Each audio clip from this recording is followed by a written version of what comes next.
Hey everyone, and welcome. Today we have something really special for you. You'll be learning how to play the literal lowest win rate jungler in the game, QIYANA. Okay, no, we haven't lost our mind. There's a reason for this. QIYANA is unique in that despite her having the atrocious average win rate of 41%, she has one of the highest win rates when it comes to players that main her at 57%. That is a 16% win rate differential between the average player and those that master her. It's not just about win rates though. QIYANA is a well-known popular pick in Challenger solo queue and is a staple amongst professional junglers like Tarzan, Clid, and Yakos. And here's the thing, learning how to play QIYANA jungle is a great way to teach yourself how to approach learning as a whole. She forces you to master certain elements of her, like her opening route and her combos, in order to even play the game. Compare this to a simpler champion like Warwick, who's very forgiving. You could play thousands of games of Warwick and never really feel the need to optimize your spell rotations or your routes. Essentially, by learning QIYANA, you'll begin to understand what true champion mastery looks like. Alright, enough hype, let's jump into SkillCap's guide to QIYANA jungle.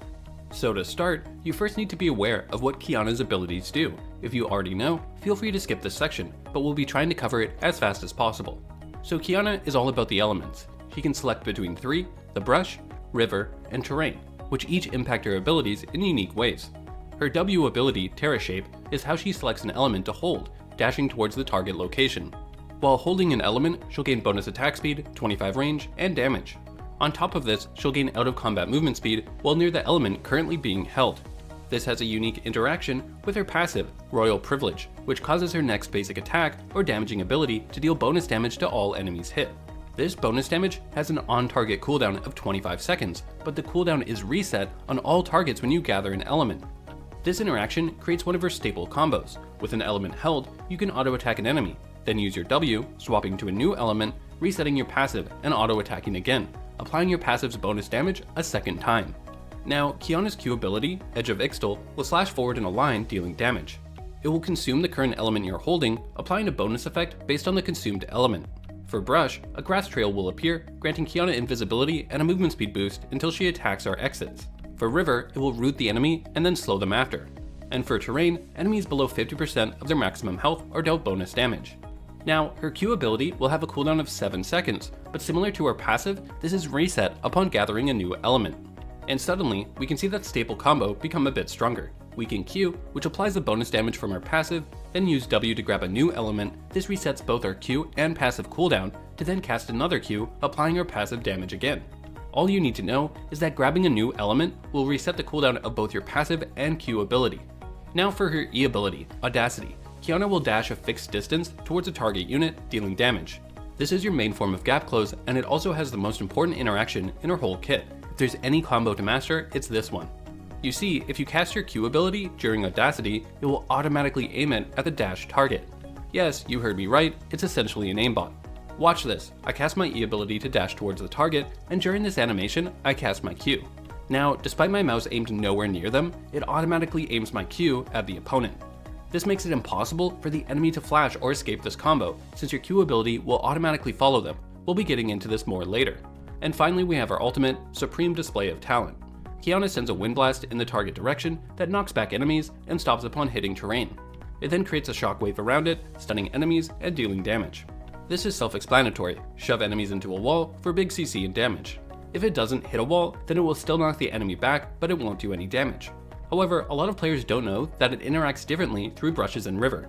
It will also create a shockwave in these circumstances, allowing you to stun and do damage without having to push the enemy into a wall. Alright, now that you understand the basics of how her abilities work, let's jump into her opening route. Trust me, you'll want to pay close attention, as jumping into a game thinking you can just clear camps will not go well. So, the first thing you need to do is buy a Hunter's Talisman. This will give you a ton of healing, which you definitely need, as you're about to see. So as QIYANA, you always have to start at your red buff. This is because you're relying on the interaction between Hunter's Talisman's healing effect and the AoE of your Q ability to clear the Krugs and Raptors. If you start at your blue, you'll find yourself taking too much damage, not healing enough, and having to recall after you kill the Gromp and then heading to your red. Not exactly the greatest start. You'll want to start with your W ability, as this gives you bonus attack speed, damage, and range. As you auto-attack the red, use your W to swap to a new element. This will reset your passive's bonus damage on the camp, allowing you to clear faster. Next, you move to your Krugs, which you'll use your Smite on, and it's here you'll have to master a few tricks. So you want to Q the camp, then swap to a new element to reset your passive and Q cooldown.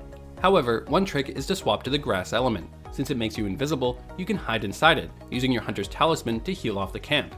Just make sure you don't reset the camp by watching their patience timer above their health bar. The next trick is to position yourself so that the medium Krug is behind the ancient Krug. You can then kite back and forth, preventing the medium Krug from ever damaging you. Clear the rest of the camp, and head towards your raptors. Again, we'll want to swap to the grass element. Since we've AoE'd this entire camp, our hunter's talisman is stealing 30 health from each of them for a total of 180 health while we stay hidden. This is how you stay healthy in your initial clear. Then, I want you to take note of how we swap to the terrain element. Remember, this will give us bonus damage to targets below 50% health. You always want to swap to the terrain element when your camps are below 50% health, since you'll do bonus damage and clear it faster. Alright, now that you've cleared your red side jungle, your level 3, and have access to your E, your main gap close ability. This makes available one of the strongest and most effective ganks in the game, and that's QIYANA's level 3 transition gank mid. I'm not exaggerating when I say this has over a 50% success rate in your games. Just check out all of these clips that we have of this working out. Alright, for those uninitiated, a transition gank is a type of gank you use on mid lane. It allows you to go from one side of the map to the other while applying a gank in the process. For QIYANA, the transition gank mid is so effective at level 3 due to the combo we actually covered earlier. Remember, when you cast your Q while in the animation of your E, it will automatically aim it for you. It essentially locks on the opponent, meaning that even if they flash, it will still hit them. This transition gank mid will net you first blood in so many games, but even more important is that you help your mid lane push out the wave to soak minion experience after. This is because QIYANA doesn't have the greatest early clear speed. Soaking the minion wave after you gank will make it so that you don't have to farm as many camps and can spend more time trying to make early ganks work. It also has a fantastic follow-up. After transition ganking mid, you can then look for an immediate gank on the side lane. The reason this is so effective is that you can take the path behind the enemy's red buff, avoiding the enemy's wards and getting behind them. By the time you finish the second gank, the nearby scuttle will have spawned and you can move to take it.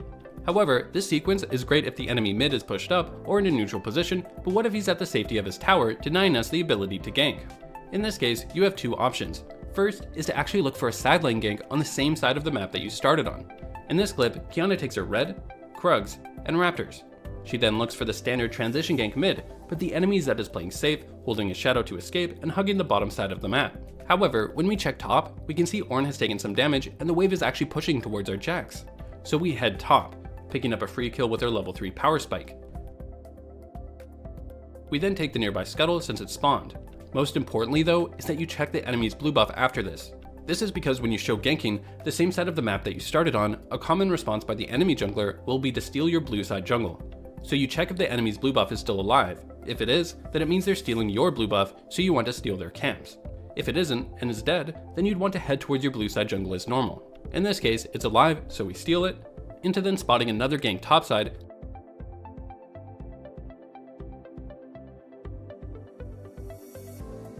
making sure to soak minion experience after the successful kill.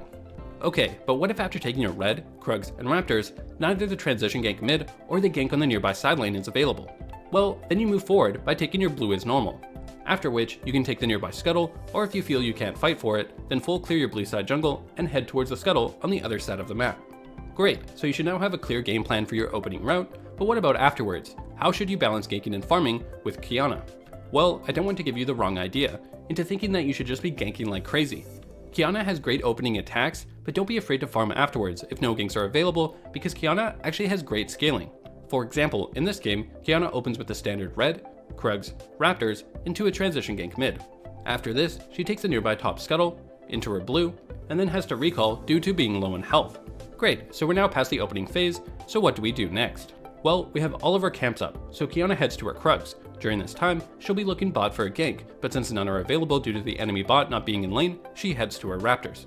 Again, now that she's clearing her raptors, she'll be looking for a gank mid, but none are available there either since Vayne is playing so safe. So she then moves to her wolves, but spots Rek'Sai gank bottom lane. And one thing we've taught you many times is how when you spot the enemy jungler on the opposite side of the map, you want to look for advantages on the side of the map that you're currently on. So QIYANA invades, stealing the enemy's raptors, then taking the nearby scuttle that spawned, into a gank on the enemy top,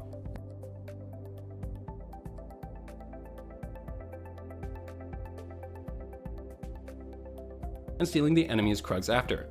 My point is, despite us having a very aggressive gank-orientated opening route, don't just spam ganks afterwards. You need to fall back on a solid balance of ganking and farming. Alright, so we've covered a lot so far, but some of you are probably wondering how you're supposed to skirmish and teamfight as QIYANA. We'll be covering this shortly, but before we can teach you how to teamfight, you first need to learn QIYANA's ability combos.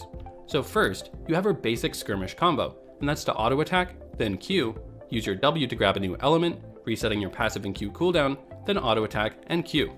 This is your basic spell rotation for damage and the one you'll be using at the end of your combos. Now, as we covered earlier, your main gank combo will be to select the river element so your Q roots, then press E and cast Q during the animation to lock onto the enemy. You then follow this up by using your W to swap to a new element, landing an auto attack into your second Q. However, this changes once you're level 6 and have access to your ultimate. This is one of your most important combos, so listen up. You want to use your E plus Q combo that we taught you before, rooting the enemy with the river element. However, while they're rooted, you then cast your ultimate, knocking them into a nearby wall.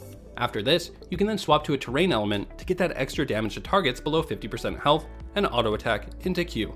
So when you put this all together, it will be E into Q into ultimate, then W into auto attack into Q. And these make up the basic combos that you will need to master. Auto attack plus Q, W to reset cooldowns, then auto attack plus Q. While holding the river element, E, then Q during the animation to root. While holding the river element, E, then Q during the animation to root, then follow it up with a W into auto attack plus Q. While holding the river element, E, then Q during the animation to root into your ultimate. And finally, while holding the river element, E, then Q during the animation to root into your ultimate, then W into auto attack plus Q. Now, these are the basics, and it's mandatory that you master them, so head into practice mode and get to work. That being said, you can actually take these a step further, using a mechanic called input buffering. So what is input buffering? Well, it's best explained using an example. Let's say you wanted to use your E plus Q combo to root someone, but they were out of range. Well, the average player would cast Flash, and then E plus Q combo. However, this is actually wrong, and instead you want to input buffer your E ability. This is done by casting your E ability and then flashing. What you'll find is that your E ability will cast immediately once you're in range, significantly faster than what's humanly possible. This same idea of input buffering can be applied to other abilities too. For example, let's say you want to land your Q on an opponent, but they were just out of range. Again, most players would flash and then Q, which gives the opponent more time to react.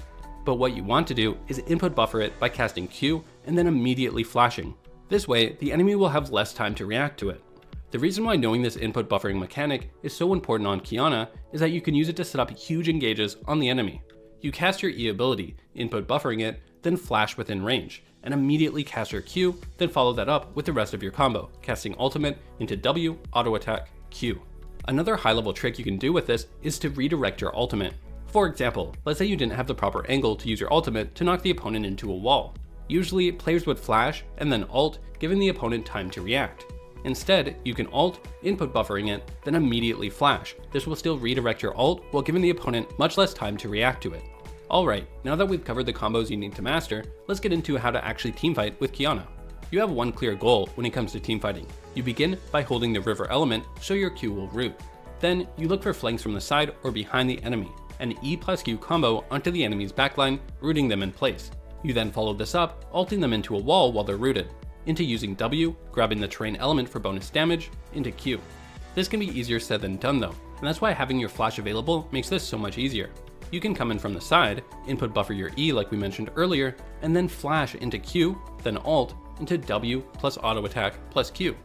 I know you may have thought there would be more, but in reality, this is what you're looking to accomplish in every teamfight, landing that big ult on the enemy backline.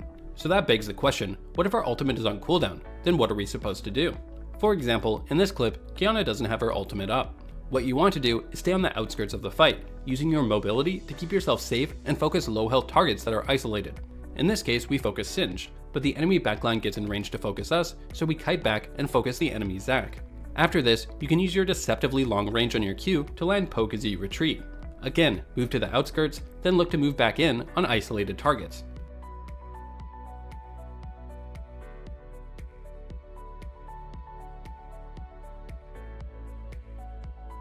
Remember, you're an assassin, not a tank or a bruiser. Without your ultimate, you don't have the CC to protect yourself on an engage, so you have to be a lot more careful.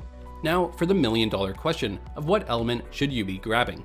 Well, as we taught you earlier, your standard engage will have you holding onto the river element, rooting the opponent, then swapping to the terrain element for bonus damage. You'll be using elements in this way the majority of the time. That being said, there's a great element combo you can use when you're in trouble, and that's double grass. In this clip, QIYANA ganks bot, ulting Morgana and getting a kill on her. But then Nocturne shows up and eases QIYANA into flashing on her. With Nocturne chasing her down, she opts into the double grass combo. This keeps you super safe and can grant you up to 7 seconds of invisibility. So if you find yourself in danger, the double grass combo should be your go-to move. Alright, so you should now have everything that you need to start stomping with QIYANA. That is, everything except runes and an item build, so let's fix that. Before we get into runes and builds, I quickly want to mention that we have over 100 challenger tailored courses on our website, designed to truly help you improve and fast. We're so confident that it will work that you can actually see where we think you'll climb to while actively using our service before you sign up. If you don't reach that rank, you get a full refund. For primary runes, you want to go Electrocute, Sudden Impact, Zombie Ward, and Ravenous Hunter. Electrocute is for more damage, but can be replaced with Dark Harvest if you find yourself consistently snowballing hard. Sudden Impact will give you lethality, which synergizes with the lethality build you'll be using. Zombie Ward is really overpowered at the moment when combined with the new lethality item Umbral Glaive. Seriously, using Zombie Ward with Umbral Glaive will give you the highest vision score in the game. It's completely busted, so abuse it before it gets nerfed. If you don't want to use this combo, then Eyeball Collection will be your second best option for more damage.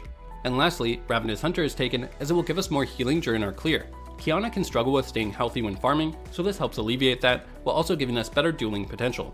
For secondary runes, you want to head into Inspiration, taking Magical Footwear and Cosmic Insight. Magical Footwear is simply too good to pass up, as it's essentially giving you a free 350 gold. Cosmic Insight is taken as there simply aren't any other viable options to take as a jungler, and the extra cooldown reduction is always nice. For stats, you want to take Attack Speed, Adaptive Force, and Armor. Attack Speed is taken, as when tested, it actually increases your clear speed more than if you take Adaptive Force in that slot. Adaptive Force is taken for more damage, and you take Armor since camps do physical damage, and this will help you be healthier at the end of your clear. For your items, you want to start Hunter's Talisman, turning it into the Chilling Smite upgrade, and then the Warrior Enchantment. You then want to rush Boots of Mobility as soon as your free boots kick in. Trust me, these will make ganking and engaging so much easier for you. Next, you get Umbral Glaive. This is the cheapest lethality item at the moment, and has the great synergy with the Zombie Ward rune to give you complete vision control across the map. Next, you want to get Duskblade into Edge of Night. Duskblade will give you the raw damage to one-shot people, while Edge of Night will protect you so that you don't get bursted down every time you try to engage. At this point, you'll only have one item slot left, and what item you choose to go is situational. If the enemy is stacking armor, then you want to get Lord Dominic's Regards. If they have a ton of healing, then get a Mortal Reminder instead. If you find yourself being focused and bursted down, then opt into a Guardian Angel. And finally, if none of those options are applicable, you can't go wrong with the Ghostblade, giving you more damage and movement speed to help set up engages. So that's going to do it for Skill-Cap's QIYANA Jungle Guide. Keep in mind that this champion really requires a lot of games played in order to master. It personally took me around 50 games to really start stomping with her. So don't be dissuaded if the first time you hop into the Rift, you find yourself struggling a bit. If you have any questions, feel free to leave a comment below, as we do our best to answer any and all questions we get. And as always, good luck and have fun on Summoner's Rift.